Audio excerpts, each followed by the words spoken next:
ನಮ್ಮ cinema major ಆಗಿ ನೀವು ನೋಡಿದ್ರಿ ಈಗ ನಾವೊಂದು ಗ್ಲಿಮ್ಸ್ ತೋರಿಸಿದ್ವಿ, ಎಷ್ಟು ಮಕ್ಕಳುಗಳೇ ಬರ್ತಾ ಇದಾರೆ ಸಿನಿಮಾಗೆ. 9:00ವರೆಗೆ ಬಂದ್ರೆ ಮಕ್ಕಳುಗಳು ಎಲ್ಲಿ ನೋಡಕ್ಕಾಗುತ್ತೆ.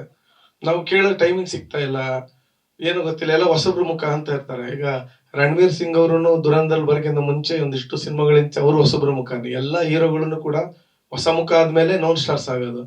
ಹೊಸಬ್ರು ಮುಖ ಆಗಿದ ತಕ್ಷಣ ಸಿನಿಮಾ ಚೆನ್ನಾಗಿಲ್ಲ ಅಂದ್ರೆ ಬೇಡ ಸರ್. ಈ ವಾರ ಕನ್ನಡದಲ್ಲಿ ನಿಮ್ಗೆ ಗೊತ್ತಿರಂಗೆ 8 ಸಿನಿಮಾಗಳು ರಿಲೀಸ್ ಆಗಿರ್ಬೋದೇನೋ, ಬಟ್ ನೀವು ತೆಗೆದು ನೋಡಿ ಲಾಸ್ಟ್ 5 days ಅಲ್ಲಿ ಯಾರ್ದು ಹೌಸ್ಫುಲ್ ಆಗಿದೆ ಕಂಟಿನ್ಯೂಸ್ ಆಗಿ ಅಂತ. ನಾವ್ ಯಾವ್ದೇ ರೀತಿ ಕ್ರೌಡ್ ಮಾಡ್ತಾ ಇಲ್ಲ ದುಡ್ಡು ಕೊಟ್ಟು, ನಮ್ಗೆ ಅಂತದ್ ಬೇಡ ಅಂತ, ನಮ್ಗೆ ಆತರ ಆದ್ರೆ ಸಿನಿಮಾನೇ ಬೇಡ ಅಂತ ಇದ್ವಿ.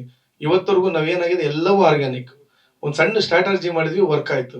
ಸಿನಿಮಾ ಬಿಫೋರ್ ರಿಲೀಸ್ ನಾವು ಒಂದಿಷ್ಟು ಶಾಲೆಗಳು ನಮಗೆ ಕಾಂಟ್ಯಾಕ್ಟ್ ಮಾಡಿ ಸಿನಿಮಾ ಚೆನ್ನಾಗಿದೆ ಟಿಕೆಟ್ಸ್ಗಳನ್ನ ಸ್ಪಾನ್ಸರ್ ಮಾಡಿ ಅಂದಾಗ ತುಂಬಾ ಕಡಿಮೆ ಬೆಲೆಯಲ್ಲಿ ಅವರಿಗೆ ಟಿಕೆಟ್ಸ್ಗಳನ್ನ ಸ್ಕೂಲಿಂದ ಇಶ್ಯೂ ಮಾಡಿದ್ವಿ.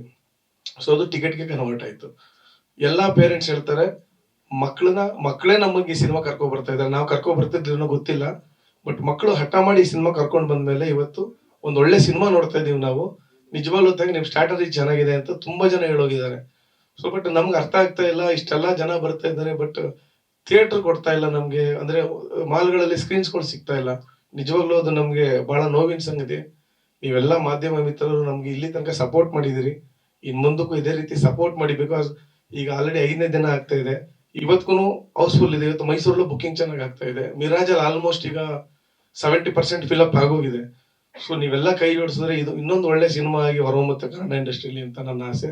ಅಂಡ್ ಒಳ್ಳೆ ರಿವ್ಯೂಸ್ ಕೊಟ್ಟಿದ್ದೀರಿ, ಒಳ್ಳೆ ಸ್ಟಾರ್ಸ್ ಕೊಟ್ಟಿದ್ದೀರಿ, ತುಂಬಾ ಖುಷಿಯಾಗಿದೆ. So thank you.